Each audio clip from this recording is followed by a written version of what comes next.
Nagsimula ng pag-asa noong Hulyo 19 sa layong 78 kilometers silangan ng Virac, Catanduanes, si Tropical Depression Karina na magdudulot pala ng malawakang pagbaha at landslide sa Luzon area sa mga susunod na araw. Hulyo 22 nang naging typhoon si Karina na magpapalakas sa southwest monsoon o hanging habagat sa ating bansa. Namataan po ito ng State Weather Bureau sa layong 420 kilometers silangan ng Tuguegarao City, Cagayan, dakong alas 4 ng hapon.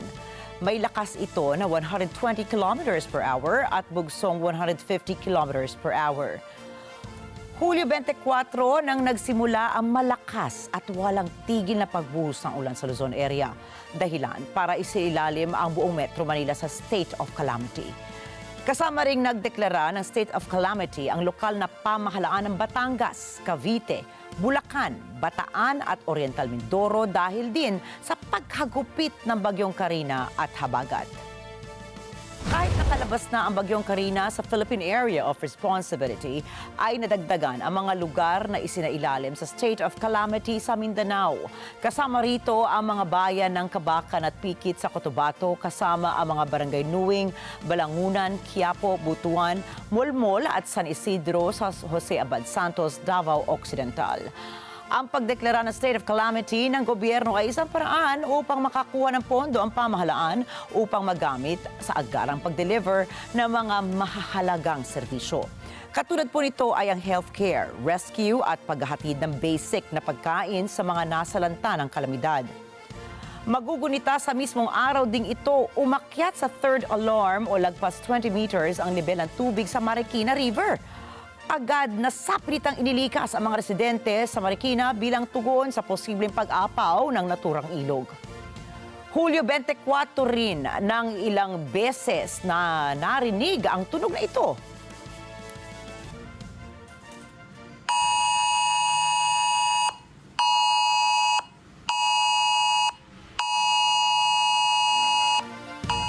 Ang tunog pong ito ay mula sa wireless emergency alerts ng NDRRMC. Kasama nito ang babala ng ehensya mula sa kalamidad katulad po ng flash floods and landslides, gayon din ang hinggil sa rainfall warnings.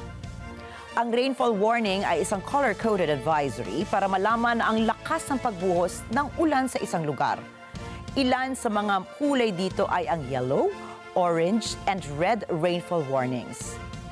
Ang yellow rainfall warning o heavy rainfall ay itinataas kapag ang amount ng buhos ng ulan ay nasa 7.5 millimeters hanggang 15 millimeters sa loob ng isang oras. Samantala, ang orange rainfall warning o intense rainfall naman ay kapag ang amount ng buhos ng ulan ay nasa pagitan ng 15 millimeters at 30 millimeters sa loob ng isang oras. Mula po rito ay posible nang bahain ang ilang komunidad at bayan na prone sa mga pagbaha. And ang red rainfall warning o torrential rainfall naman ay ini-issue kapag ang amount ng buhos ng ulan ay nasa higit 30 millimeters sa loob ng isang oras o kaya ay kapag patuloy na bumubuhos ang ulan sa loob ng 3 oras at magpas na ang amount ng tubig ulan sa higit 65 millimeters. Kung ipagkukumpara po natin ito sa ibang bagyo, tinalo ni Karina ang bagyong Ondoy sa amount ng buhos na tubig ulan. Ayon po mismo sa ulat ng Science Garden sa Quezon City, 458 millimeters ng ulan ang bumuhos sa Metro Manila sa nakalipas na 24 oras dahil sa bagyong Karina at pinalakas pa ng habagat. Paliwanag naman ng National Oceanic and Atmospheric Administration, isang dahilan kung bakit nasa extremes o sobrang lakas ang epekto ng isang weather phenomenon sa mundo ay dahil na rin sa climate change. Ayon sa Oxford Dictionary definition ng climate change are changes in the Earth's weather, including changes in temperature, wind patterns, and rainfall, especially the increase in the Earth's atmosphere that is caused by the increase of particular cases, especially carbon dioxide. Tinukoy naman ni Pangulong Ferdinand Marcos Jr. na sa panahon ng Bagyong Karina ay mas marami ang binaha kaysa noong Bagyong Ondoy. Mas marami anya ang mga flood control systems sa bansa kaysa noon. Maraming nabaha na lugar kaysa panahon ng Ondoy. Mas marami tayong flood control ngayon kaysa noon. Pero climate change, this is what the effects of climate change are. What we have seen is that one of the most important parts that nagka-problema was that navigation gate that we went to na nasira because binangga ng isang barko basta hindi sumunod sa instruction. Sinira niya. That is why the Botas is still 80% underwater. Malabon, the same. Valenzuela also. So we have to really look into that sort of thing. Yung pumping stations natin, marami na. Yun, nakaproblema lang. Sana matuto naman ng tao. Huwag kayong nagtatapon ng basura. Dahil yung basura, yun ang nagbara doon sa mga pump natin. Kaya hindi kasing effective na pwede. Sinabi po ito ni Pangulong Marcos sa kanyang ocular inspection sa Valenzuela, Malabon at Navotas kahapon. Mula rito ay nanawagan si PBBM para sa isang national plan sa pagkontrol sa baha pagkatapos ng mga sakuna ng baha na dulot ng bagyong Karina at southwest monsoon. Ayon pa sa Pangulo, dapat na matukoy kung saan nagmula ang tubig, saan ito dumaan at ano ang mga dapat na gawin. Inihayag din ng Pangulo na hindi maaaring limitado sa 3 hanggang 5 rehiyon lamang ang mga flood control projects, kundi dapat sa buong Pilipinas. Subalit sa harap nito, itinuturing ng ilang senador na palpak ang flood control project ng pamahalaan sa gitna ng patuloy na pagbaha sa bansa tuwing may bagyo. Sinabi ni Senador Joel Villanueva na kailangan ng maimbestigahan ang flood control projects ng pamahalaan. Hindi anya katanggap-tanggap na sabihing malakas ang ulan at maraming tubig ang ibinuhos kung kaya't bumaha. Kung kaya, iimbestigahan na po ito sa Senado. Tiniyak naman ni Senator Grace Poe na sa darating na project deliberation ay bubusisiin ng Senado ang flood control project ng Department of Public Works and Highways or DPWH.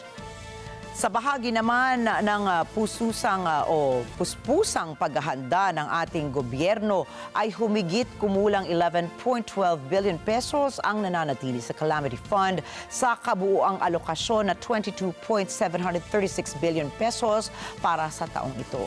Kasama na rito ang carryover na may halaga na 2.236 billion pesos mula sa nakaraang taong budget, ayon po yan mismo sa Department of Budget and Management.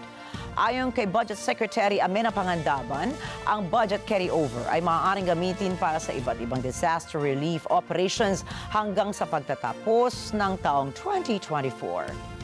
Ang naturang pondo ay maaaring gamitin para sa mga serbisyo ng tulong, relief at rehabilitation sa mga komunidad o lugar kasama ang pag-aayos, rehabilitasyon at rekonstruksyon na kaugnay sa panahon ng natural o human-induced calamities.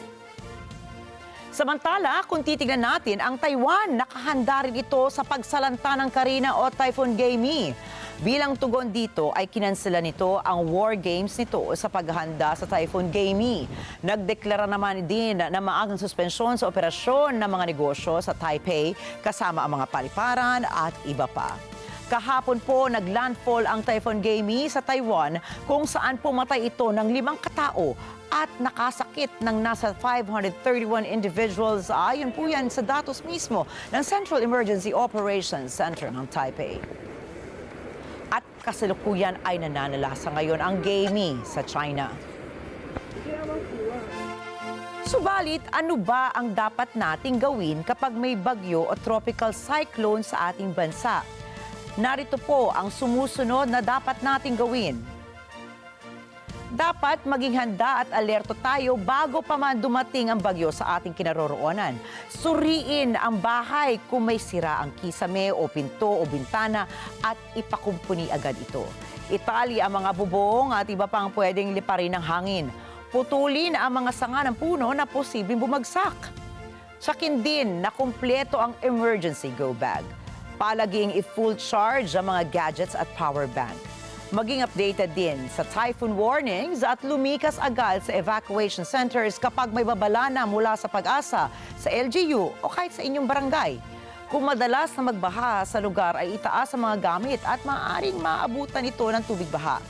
Ipaliwanag din sa mga bata kung paano mag-ingat at maghanda para hindi ito matakot sa bagyo. Narito naman po ang mga dapat gawin kapag naglandfall na ang bagyo. Una, manatiling kalmado at manatili rin sa loob ng bahay. Maging updated sa balita tungkol sa bagyo.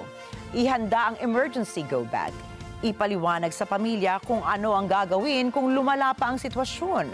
Kung kailangan na mag-evacuate ay tsaking nakapatay ang kuryente, nakasara ang tangke ng gas at nakalak ang pinto ng inyong bahay. Iparamdam at ipaliwanag sa mga bata na walang dapat ikatakot dahil handa ang inyong pamilya.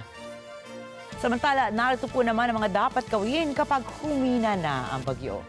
Makinig sa balita at tsaking ligtas ng lumabas. Kung galing po sa evacuation centers, ay tsakin munang ligtas ang inyong lugar bago muling magtungo sa inyong mga bahay. Alamin ang sitwasyon ng mga bata at pakinggan ang kanilang mga iniisip at nararamdaman pagkalipas ng bagyo. Suriin o kaya ay ipasuri ang mga linya ng kuryente kung ligtas na itong gamitin ulit.